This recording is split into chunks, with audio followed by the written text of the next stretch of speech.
আজ যে গাছ লাগাতে এসে যে এত বড় একটা ক্ষতি হবে ভাবতেই পারিনি। সো হ্যালো এভরিওয়ান, তোমরা সবাই কেমন আছো? আশা করি সবাই ভালো আছো। আগের ভিডিওতে তো তোমরা জেনেই গেছো যে আমি কি গাছ লাগাবো। এই কৌটোটায় আমি আজ গাছ লাগাবো। অনেক দিনই হয়ে গেছে যে কৌটোটা ছাদে পড়েছিল, তাই ভাবলাম আজ গাছটা লাগিয়েই ফেলি। আজ মনে হয় আর গাছ লাগানো হবেই না। অনেক দিনই হয়ে গেল যে আমি গাছ লাগাইনি, তাই সার মাটিটা একদম খোলাই হয় না। এখন খুলে দেখি কিনা ভীষণ পিঁপড়ের মধ্যে, দেখে তো বোঝাই যাচ্ছে কি পরিমাণ পিঁপড়ে। পিঁপড়ে হলে আর কি করার, গাছটা তো উঠে ফেলেছে, এখন তো লাগাতেই হবে। এখন যদি গাছটা না লাগাই তাহলে তো মরে যাবে গাছটা, তাই ভাবলাম এই মাটি দিয়ে লাগিয়ে দিই, পরে সার মাটি দেওয়া যাবে কোন।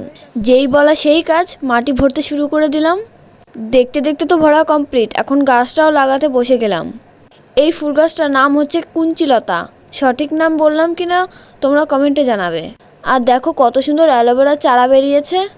তো তোমরা সবাই একটু প্লিজ সাপোর্ট করো, পাশে থাকো। তোমরা তো কেউ সাবস্ক্রাইবই করছো না, সাবস্ক্রাইবটা করে রাখো, তাহলে নতুন নতুন ভিডিও দেখতে পারবে। এখন সব গাছগুলোকে একটু স্নান করিয়ে দিলাম। তারপর তো বেশ কিছুক্ষণ দাঁড়িয়ে দাঁড়িয়ে ছাদের ঠান্ডা হাওয়া নিচ্ছিলাম। ভিডিওটা ভালো লাগলে লাইক সাবস্ক্রাইব করে দিও। টাটা।